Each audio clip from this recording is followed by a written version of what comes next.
বিভিন্ন জায়গা থেকে বিভিন্ন অভিযোগ সামনে আসছে। শ্রীরামপুর সেখানকার কি ছবি, সেখানে কি যাত্রী দুর্ভোগ, এই ছবিটা কি একেবারে সকাল সকালই ক্যামেরায় ধরা পড়লো আজ?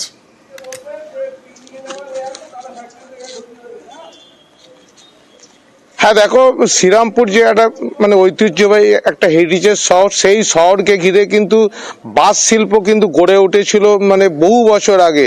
কিন্তু দুর্ভাগ্যজনকভাবে মানে এক একটা করে কিন্তু বাসের রুট মানে এই শ্রীরামপুর শহর থেকে তোমার তারকেশ্বর, কলকাতা, হাওড়া সহ মানে বিভিন্ন জেলার বিভিন্ন প্রান্তে কিন্তু একটা বাস যোগাযোগ ছিল এই শ্রীরামপুর শহর থেকে। 2018 সালে কিন্তু এই শ্রীরামপুর শহরেই একটি বাস টার্মিনাসও তৈরি হয়েছিল, যে মানে যেখানে এক ছাদের তলা থেকে সেখানে বাস ছাড়বে বিভিন্ন তোমার রুটে।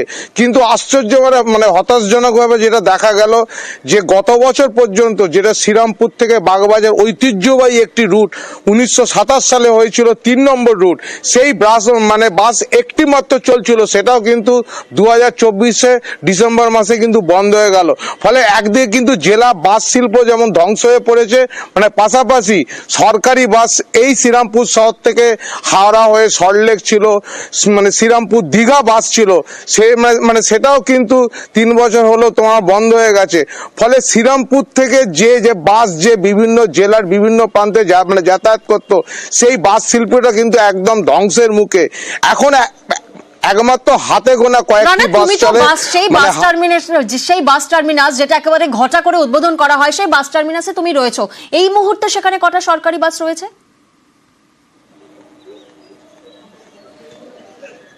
এই মুহূর্তে একটা সরকারি বাস নেই। যে সরকারি বাস ছিল শ্রীরামপুর থেকে দীঘা বাস, সেই বেসরকারি বাস এখন পর্যন্ত এই মুহূর্তে হাতে গোনা রয়েছে 285, যেটা শ্রীরামপুর নিউ টাউন যাচ্ছে 17টা বাস, আর শ্রীরামপুর থেকে হাওড়া বীরশ্রীপুর যা মানে তোমার যাচ্ছে 32টা বাস। ফলে বাসের যে মানে যাত্রী সংখ্যা তাদের মধ্যে একটা মানে অনীহা বেসে গেছে, যেহেতু শ্রীরামপুর থেকে যে বিভিন্ন রুটে যে বাস যাত্রীরা মানে যাতায়াত করতো আগে, স্বাচ্ছন্দ্য বোধ করতো, সেটা কিন্তু একদমই নেই।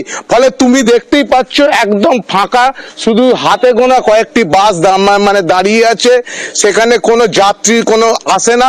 তার কারণ হচ্ছে তারা তো সেই পরিষেবাটা তো পায় না, অতএব মানে একমাত্র ভরসা হচ্ছে শ্রীরামপুর থেকে। পরিষেবা নাই পান তাহলে সকাল সকাল কেন বাস টার্মিনাসে তারা আসবেন? কারণ সকাল সকাল অফিস প্রত্যেককে একেবারে সময় মতো অফিসে পৌঁছতে হবে, ফলে অহেতুক সময় নষ্ট করে তো আসার দরকারই নেই। তাই জন্য তারা বোধহয় বেসরকারি বাসকেই ভরসা করে, লোকাল রুট হোক বা দূরপাল্লা। সরকারি বাস যেমন একদিকে হাতে গোনা, আমরা শ্রীরামপুরে দেখলাম বাস টার্মিনাস যেখানে সকাল 8টা 10 বাজে একটাও সরকারি বাস নেই, বেসরকারি বাস রয়েছে যেমনটা প্রতিনিধিরা দেখাচ্ছেন। তবে এখানেই শেষ নয়, শুধুমাত্র শ্রীরামপুর, জলপাইগুড়ি এবং রামপুরহাট নয়, আরো দিকে দিকে ছবিটা আপনাদের সামনে আনবো আজ দিনভর।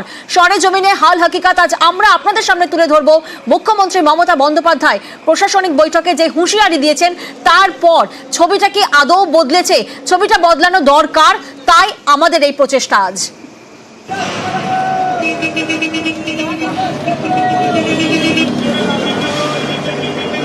ট্রান্সপোর্ট ডিপার্টমেন্ট সাইলেন্ট ডিপার্টমেন্ট হয়ে গেছে।